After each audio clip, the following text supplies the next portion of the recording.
Good morning, sixth grade. Today, we have finished chapter 6, and we're going to go ahead and get started on chapter 7. If you will go ahead and label your notes, 7-1, finding the area of parallelograms and rhombuses. I know that sounds a little weird. I always say rhombi because it's a plural word, but in the book, they have rhombuses. So I will research that later to see if that is actually the correct way to pronounce it.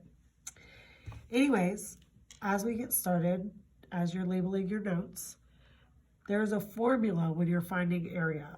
Remember on Pi Day, we had the formula for finding area of a circle.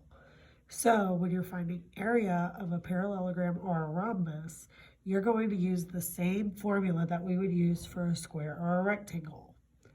Area equals base times height. Area equals base times height. Or you may have seen it as area equals length times width. These are the same. They mean the exact same thing. They're just using length and width versus base and height. From now on, as you move forward in pre-algebra and algebra, you're most likely going to see area equals base times height, because depending on how the shape is laying, it will be the base or the height instead of length and width. All right, let's get started.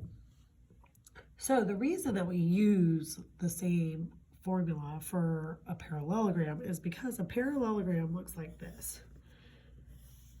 A parallelogram is a shape that has two sets of parallel sides. All right, that's all it has to have to be a parallelogram. So a rectangle would be considered a parallelogram, and so would a square. But since they also have those 90-degree angles and equal sides and so forth, they get special names. So the square and the rectangle are part of the parallelogram family. The rhombus, it kind of looks like a tilted square. So it has the two sets of parallel sides as well, but all four sides are equal. 4 equal sides. So that's what makes this a rhombus. This is your parallelogram, which is kind of like a tilted rectangle. The two opposite sides are equal to each other, but they're not all equal. So it would be two sets of equal sides. Right? Okay, so now that we know what a parallelogram and a rhombus is, we're going to move forward with finding the area of a parallelogram or rhombus. Scoot my paper up a little bit. Okay, so if we have a parallelogram that looks like the same one I drew before, all right, not a perfect drawer, don't judge me. When we're using area equals the base times the height, there's something very important to understand when we're doing that. This, the bottom, is considered the base. So however long this is, that is going to be your measurement for the base. It's the length of the side touching the bottom of your paper or the bottom of the floor, or just the bottom of the shape. That's what the word base means. Like in cheerleading, the base is the one at the bottom of the stunt. Pyramid, the base is the bottom of the pyramid. Anything, if you're talking about the base of an item, you're usually talking about the bottom part of it. Okay, so the reason we use the exact same formula as a rectangle is because if I were to like cut off this little triangle over here, this one in the red, if I moved it, oops, sorry. If I moved it to the other side of the parallelogram, it would make a rectangle. See it right here? So that is why we use the same formula as a rectangle, because it essentially is one. We've just moved a piece over, okay?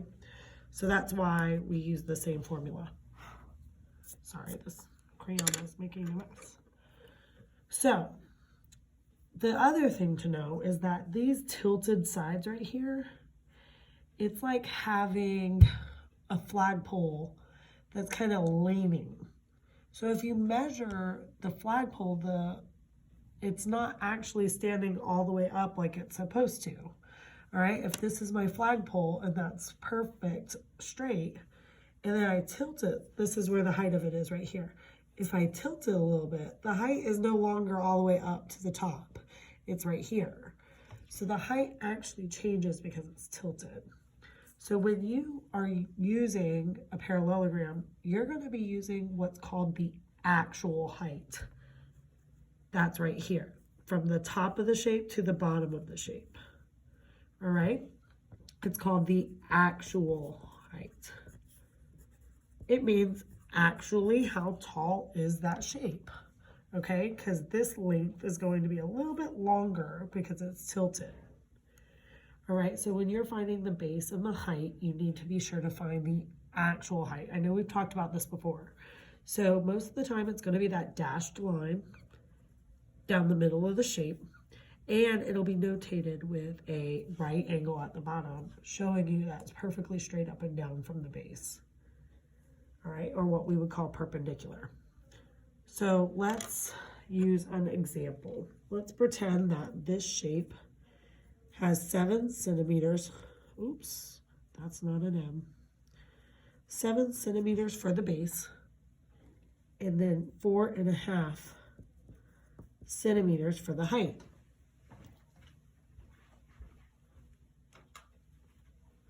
Now we're going to plug and chug, right? All right, so our area is going to be equal to the base, which is 7 centimeters, times, you can use the X, you can use the dot, you can use parentheses, the actual height, which is 4.5 centimeters. They may even give you the measurement for this side just to confuse you. Instead, we're not putting in the 5 centimeters for the height. We're looking for the actual height, the one straight up and down right here in the middle. So 4.5 centimeters is what we would choose. So now we just multiply 7 times 4.5. Yes, you may use your calculators. You should have 31.5.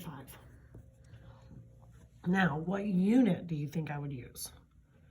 Just like when we find area for a rectangle or a square, you have a centimeter times a centimeter, so that's centimeter squared. It really honestly doesn't matter what the shape is, circle, square, parallelogram, rhombus, anything. If you're finding the area for the shape, the units are always squared. Units are always squared. All right, and that's in reference to area. It doesn't matter what shape it is. So that's right here.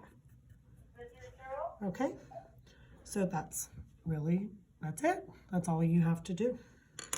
All right, let's do another example, and then I'll let you do one on your own. Okay, in this time, let's do a rhombus, which is